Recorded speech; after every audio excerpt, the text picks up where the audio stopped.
बढ़िए अगली खबर की ओर। दिल्ली में केंद्रीय वित्त मंत्री निर्मला सीतारमण की अध्यक्षता में जीएसटी काउंसिल की 2 दिवसीय बैठक चल रही है। आज और कल वित्त मंत्रियों की बैठक है। झारखंड की तरफ से वित्त मंत्री राधाकृष्ण किशोर शामिल हो रहे हैं। राज्य सरकार जीएसटी से राज्य को राजस्व में होने वाले नुकसान के लिए क्षतिपूर्ति अनुदान यानी कि ग्रीट मांगेगी। राज्य सरकार का कहना है कि झारखंड अति पिछड़ा और गरीब राज्य है। राज्य सरकार की दलील है कि झारखंड में प्रति व्यक्ति आय बहुत कम है।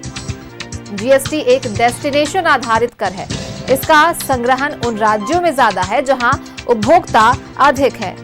झारखंड में गरीबों के कारण उपभोक्ता की कमी है। ऐसे में कर संग्रहण की संभावना कम है। झारखंड में प्रति व्यक्ति आय 1,05,274 रुपए है।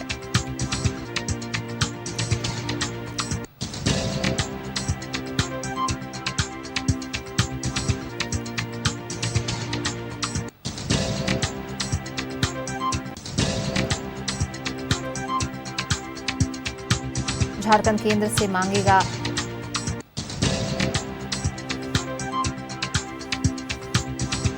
झारखंड की तरफ से वित्त मंत्री राधाकृष्ण किशोर इसमें शामिल हो रहे हैं। दिल्ली में केंद्रीय वित्त मंत्री निर्मला सीतारमण की अध्यक्षता में जीएसटी परिषद की अहम बैठक जारी है। आज और कल 2 दिन चलने वाली इस बैठक में तमाम राज्यों के वित्त मंत्री शामिल हो रहे हैं। राज्य सरकारें लगातार ये मांग कर रही हैं कि उनके हिस्से का मुआवजा जल्द से जल्द दिया जाए। झारखंड के वित्त मंत्री रामेश्वर उरांव ने भी बैठक में शामिल होंगे। वहीं उनका साफ कहना है कि जिन राज्यों को कोयला उत्पाद से राजस्व मिलता है, जिन्हें जीएसटी क्षतिपूर्ति में विशेष रियायत दी जाए। उनका कहना है कि कोयला उत्पाद पर राज्य को ज्यादा हिस्सेदारी मिलनी चाहिए।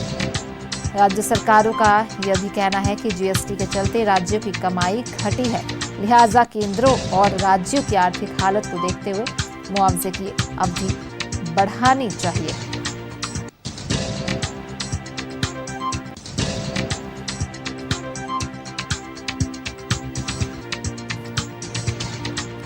केंद्रीय वित्त मंत्री निर्मला सीतारमण की अध्यक्षता में ये बैठक, झारखंड से वित्त मंत्री राधाकृष्ण किशोर इसमें शामिल होंगे।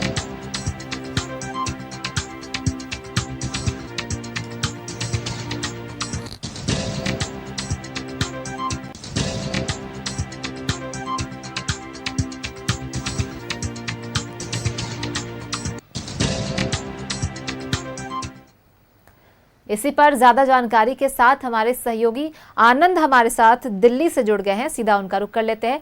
आनंद, 2 दिवसीय जो जीएसटी काउंसिल की ये बैठक चल रही है, इसमें किन एजेंडों पर चर्चा हो रही है? देखिए, प्रधानमंत्री नरेंद्र मोदी ने 15 अगस्त को लाल किले की प्राचीर से यह साफ तौर पर संदेश दिया था कि जीएसटी में हम जल्द ही बड़े बदलाव लाने वाले हैं।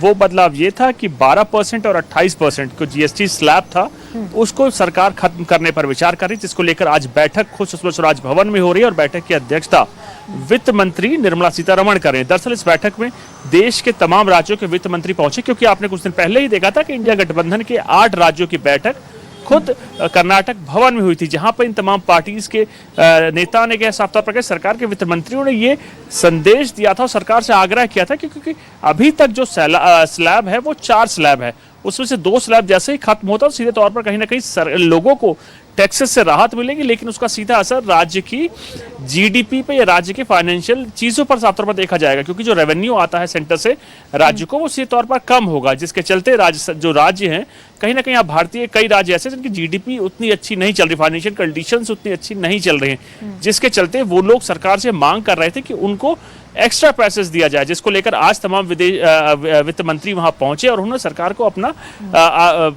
सीधे तौर पर सरकार के सामने ये चीज रखी है कि हमको अतिरिक्त पैसा चाहिए, क्योंकि स्लैब खत्म होगा तो उससे रेवेन्यू का नुकसान होगा। रेवेन्यू से क्योंकि कई योजनाएं जो राज्य सरकार की है वो बदस्तूर वैसे चल रही है, जिसके चलते उनके भी पैसे में कटौती होगी, जिससे सीधा असर जनता को पड़ेगा। लेकिन जनता की अगर बात किया तो कहीं ना कहीं जो रेवेन्यू का स्लैब खत्म होगा, यानी अब 2 स्लैब होंगे, सीधे तौर पर उससे जनता को फायदा होगा। तो कहीं ना कहीं आज के लेकर अगर जनता की बात करें तो बड़ा दिन है, उसके साथ सरकार भी इसको लेकर आगे बढ़ेगी कि कैसे बाकी जो राज्य हैं जिनकी वित्तीय कंडीशन उतनी अच्छी नहीं है उनके साथ बात किया जा सके, और उसके साथ साथ उनके साथ क्या फॉर्मूला निकाला जाए जिससे उनको भी रेवेन्यू का डेफिसिट ना हो, यानी रेवेन्यू जो पैसा मिलता है वो कम ना हो, उसको लेकर मंथन किया जा रहा है। और जो मेरे सूत्र बता रहे हैं तो उसमें साफ तौर पर यह आया है कि कई विपक्षी शासित राज्यों में ने अपना एक फॉर्मूला उनको बताया है। उन्होंने साफ तौर पर यह बताया है कि हमको अतिरिक्त रेवेन्यू चाहिए, क्योंकि इससे रेवेन्यू कम होगा जीएसटी के 2 स्लैब आने के बाद, और सीधे तौर पर उसको भरपाई करने को लेकर, क्योंकि कई स्कीम्स अभी चल रही हैं, उनको पैसा लगता है, राज्य सरकार के पास पैसों का ज़्यादा स्रोत होता नहीं है।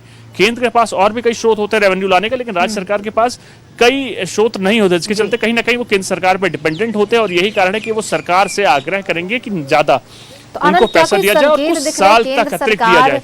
कि अनुदान बढ़ाने की मांग को लेकर कि राज्य सरकार को अनुदान बढ़ा दिया जाए केंद्र सरकार की तरफ से।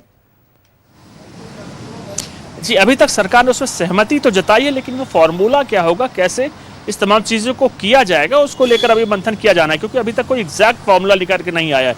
वित्त मंत्रियों ने अपना संदेश साफ तौर पर केंद्र सरकार को पहले ही दे दिया था कि उनको अतिरिक्त पैसा चाहिए, क्योंकि स्लैब खत्म होने के बाद उनके रेवेन्यू में डेफिसिट होगा और उसका भरपाई केंद्र से वो अनुग्रह करेंगे, किसी तौर पर उनको दिया जाए। अब किस फॉर्मूले पर अपनाया जाएगा उसको लेकर अभी 2 दिवसीय बैठक की आज शुरुआत हुई है। कैसे वो होगा, संपन्न होगी, क्या फॉर्मूला होगा और कैसे राज्यों को कितना कितना पैसा कितने सालों तक दिया जाएगा, उसको लेकर अभी मंथन होना बाकी है।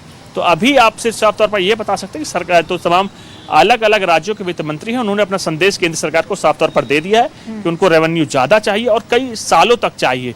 क्या फॉर्मूला होगा उसको लेकर केंद्र सरकार और राज्य सरकार के विषय मंथन अभी होना बाकी है। चलिए, आप नजर बनाए रखें आनंद, हम आपसे तमाम अपडेट्स लेते रहेंगे। फिलहाल बहुत बहुत धन्यवाद इन तमाम जानकारियों के लिए। झारखंड केंद्र से क्षतिपूर्ति अनुदान जो है वो मांगेगा, ये बैठक जो है वो चल रही है दिल्ली में।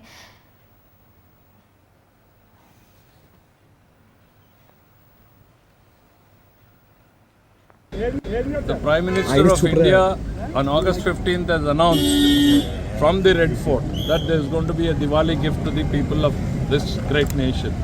And as an alliance party, we are supporting from Andhra Pradesh, we are supporting the major reforms in the GST sector which are being proposed by Government of India. Most of them are going to help the common man and poorest of the poor. They are coming from the food sector, education, health, steel, cement, textiles, all the reforms which are being proposed by the Government of India to bring down the burden on the common man. As a Telugu Desam Party, President Supremo, Mr. Sri Nara Chandrababu Naidu has taken a stand to support the reforms initiative taken up by the Government of India. Mr. Naidu claims that this is going to be a major step in reviving the poor man's economy, further upbringing the positive change in their lives. In addition to that, it will also expand the Indian economy. So the Telugu Desam Party, headed by Mr. Chandrababu Naidu, has taken a decision to support positively the GST reforms which are being proposed by the Government of India. Will you ask about the compensation? Sir, your name. How will you ensure that the revenue losses are met, and also how will the people of the country actually get the benefit of this? Yeah, the country gets to benefit. For example, I am not quoting anything officially. If the prices are coming down from 28% to 18% or 5%, definitely it is going to save them a 15%, which is going to, have their savings increase and their what about surplus. a mechanism to ensure that this rate reduction is actually trickled down? Our intention, see, any reform which is being brought is with a good intention that this is passed on to the customer and consumer ultimately. We all have the common intention, right from Government of India to all the participating states, maybe including the opposition. We have no second stand on the passing on the benefits to the prime.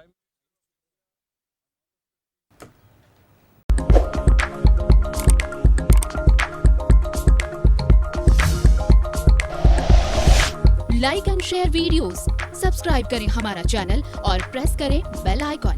News 11 Bharat, सच है तो दिखेगा।